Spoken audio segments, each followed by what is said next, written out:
चुनावी मुद्दे ऊंट किस करवट बैठेगा। मेरे साथ सोशल साइंटिस्ट, समाज वैज्ञानिक, इतिहासकार और राजनीतिक सामाजिक नब्ज को पहचानने वाले प्रोफेसर रतन लाल हैं, जो बिहार को बहुत करीब से जानते हैं, चुनाव का भी अनुभव है उनको, पॉलिटिकल एनालिस्ट भी हैं और पूरे बिहार चुनाव के दौरान लगातार एक पॉलिटिकल एनालिस्ट के तौर पर भी मैं इनसे बातचीत करता रहूँगा। तो किस करवट बैठने वाला है ऊँट, क्या होंगे मुद्दे और क्या बिहार में हमेशा से लकीरें खींची जाती रही है और वहाँ धारा के विपरीत भी कई बार धाराएं चलती है, तो क्या होगा, इन्हीं सब पर बात करेंगे। सर, क्या लग रहा है इस बार, क्या चुनावी मुद्दा लग रहा है? सुशांत ही मुद्दा है या सोशल जस्टिस, बहुजन आंदोलन भी इस बार मुद्दा रहेगा बिहार में? नहीं, देखिए ऐसा है, सुशांत का जो मामला है वो तो अपना कानून काम करेगा, लेकिन चुनाव सुशांत के मामले पे चुनाव नहीं होगा।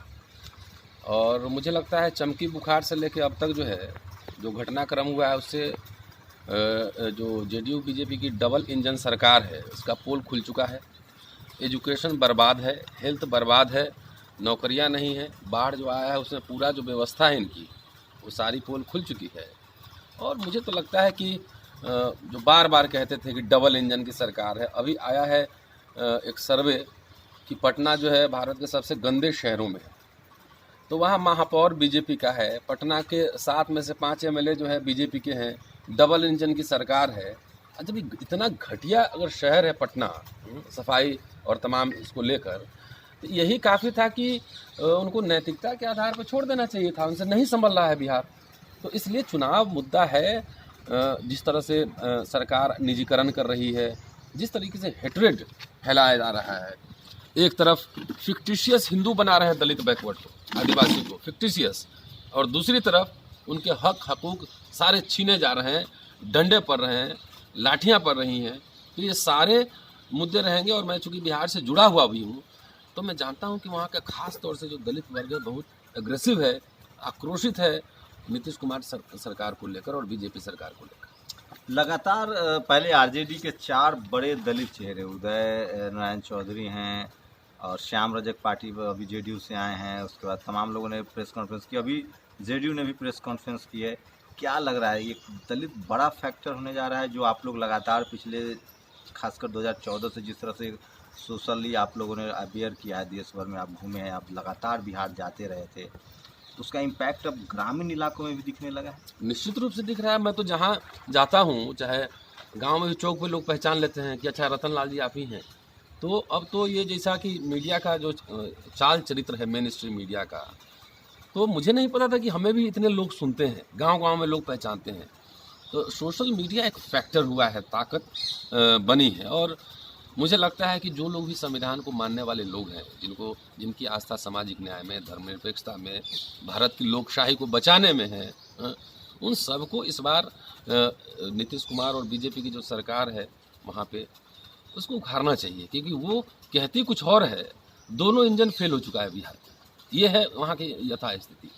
तो ये फैक्टर रहेगा, दलित फैक्टर भी है और बहुजन फैक्टर भी। आपने देखा कि 25 अगस्त को बीबी मंडल साहब की जयंती थी और पूरे देश भर में वर्चुअल मीडिया पे सब लोगों ने अपने अपने वीडियो डाले। ओबीसी में भी जागरूकता बढ़ रही है और तमाम, ये एक तरह का ट्रांजिशन का फेज है, संक्रमण का काल है कि आप वोट लेने के लिए सब हिंदू है, जब वोट ले लेते हो तो पिटाई शुरू कर देते हो। उनके हक हकूक की कौन हक मार के ले गया? भारत के दलित पिछड़े आदिवासियों का हक किसने मारा? क्या वो अमेरिका के आदमी ने मारा? किसी देश के लोगों ने मारा? तो ये सोशल मीडिया एक बड़ा फैक्टर है और लोग सुन रहे हैं, समझ रहे हैं और मुझे लगता है कि एग्रेसिवली वोट करेंगे इस बार। जी, एक सोशल जस्टिस की धरती रही है बिहार, वहाँ कर्पूरी ठाकुर से लेके और लालू यादव तक पूरी परंपरा चली है। बीच में लोग कम से कम पिछले 30 सालों से देखो तो SC ST OBC माइनॉरिटी की राजनीति होती रही है। क्या इस बार बीजेपी, आपको लगता है, भले चेहरा नीतीश कुमार हो, लेकिन वो चूँकि पिछली बार नीतीश जी लालू के साथ गठबंधन, लालू प्रसाद यादव के साथ गठबंधन से जीत गए थे, इस बार वो सेंध लगा सकते, जिस तरह का जो मीडिया और अखबारों में प्रेडिक्शन फैलाया जा रहा है उसका इम्पैक्ट होगा, या लोग वोट के समय बिहार में सजग हैं? नहीं, वोट को लेकर बिहार में तो लोग सजग रहते ही हैं और सजग हैं, और खाली अखबार और टेलीविज़न से इसका प्रभाव पड़ता है, लेकिन इससे खाली चुनाव नहीं होता है। बिहार के तो आप जानते हैं, चौक पे बैठेंगे तो सब BBC न्यूज़ वहाँ भी सुनता है। बचपन में हमने देखा कि खेत में, मकई के खेत में मचान पर है और BBC न्यूज़ सुन रहा है। तो राजनीतिक रूप से लोग सजग हैं और थोड़ा टफ है चुनाव नीतीश बाबू के लिए भी आसानी से बार नहीं होगा और ज़बरदस्त टक्कर होगी। तेजस्वी को लेकर जिस तरह से बात हो रही, युवा हैं, सीएम कैंडिडेट को लेकर अभी से बहुत तकरार है, क्या लग रहा है जो यूनिटी बात हो रही है वो कर पाएंगे, क्या उम्मीदें लग रही है? एक नेता के तौर पे पिछले 5-6 साल में जो अपब्रिंगिंग है उसको कैसे देख रहे हैं, जो लालू प्रसाद यादव की जगह है उसको भरते दिख रहे हैं? नहीं, ये तो है कि ग्रेजुअली तेजस्वी मैच्योर हुए हैं और होंगे भी, अभी यंग हैं, एनर्जेटिक हैं और बातें वो समझते हैं। अब पॉलिटिकल नब्ज जिसको बोलते हैं ना, वो धीरे धीरे उनका ग्रोथ हुआ है और मुद्दों को समझते हैं। और टिकट तो खैर किसी को 2 कम मिले, ज़्यादा मिले, उससे फ़र्क नहीं पड़ता है, लेकिन जो लोग लार्जली इंटरेस्टेड हैं कि भाई बीजेपी और जेडीयू की जो सरकार है उसको वहाँ से हटाया जाए, उनको बहुत अड़ना नहीं चाहिए टिकट को ले। 1-2 सीट आगे पीछे से कोई ज़्यादा फर्क नहीं पड़ता है और गठबंधन को मजबूत करना चाहिए। गठबंधन मजबूत होगा क्योंकि अब तो मल्टी पार्टी सिस्टम है। अब चुनाव तो समझिए एनडीए और यूपीए के बीच होना है, तो महागठबंधन को मजबूत करना चाहिए। लेफ्ट अलायंस की बात हो रही है, कन्हैया हो सकता है कैंपेन करेंगे, क्या सवर्णों का वोट लगता है कि आरजेडी को मिलेगा? क्योंकि इस तरह से कभी होता नहीं है। राम परशुराम की यूपी में राजनीति चल रही है, वहाँ जिस तरह से तो लगता है इस पर कुछ बात बन सकती है। देखिए, जहाँ पे उनका कैंडिडेट होगा वहाँ पे देंगे वोट कुछ, हाँ कुछ देंगे, लेकिन लार्जली जो है अपर कास्ट का वोट जो है लार्जली जो है बीजेपी के साथ। ये ग्राउंड रियलिटी।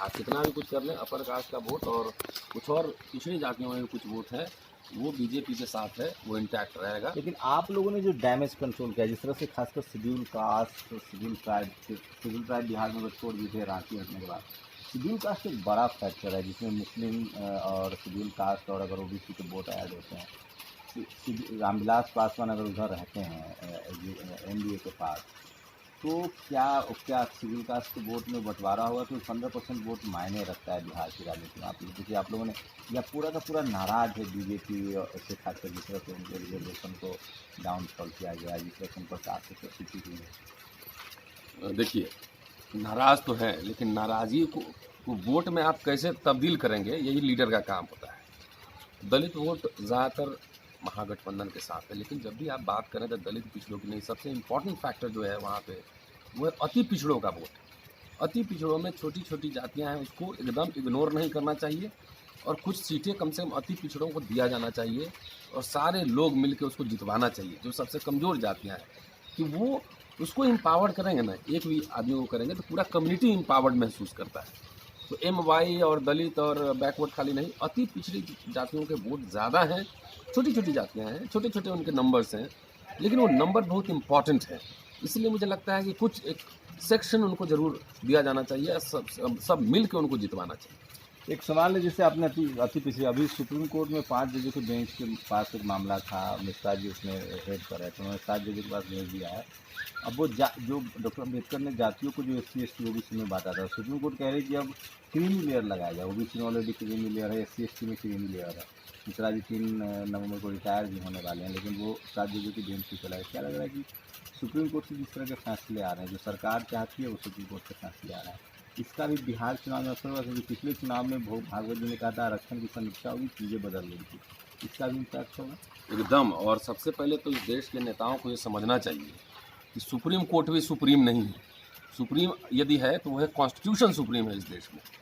और जिस तरीके से आप देखेंगे SC ST एक्ट को लेकर और तमाम जो रिजर्वेशन को लेकर जिस तरीके से सुप्रीम कोर्ट ने लगातार एंटी सोशल जस्टिस ओपिनियन सब दिया है, उससे लग रहा है कि सुप्रीम कोर्ट एक पॉलिटिकल इंस्टीट्यूशन बन गया है। ये तो पार्लियामेंट में डिबेट होना चाहिए।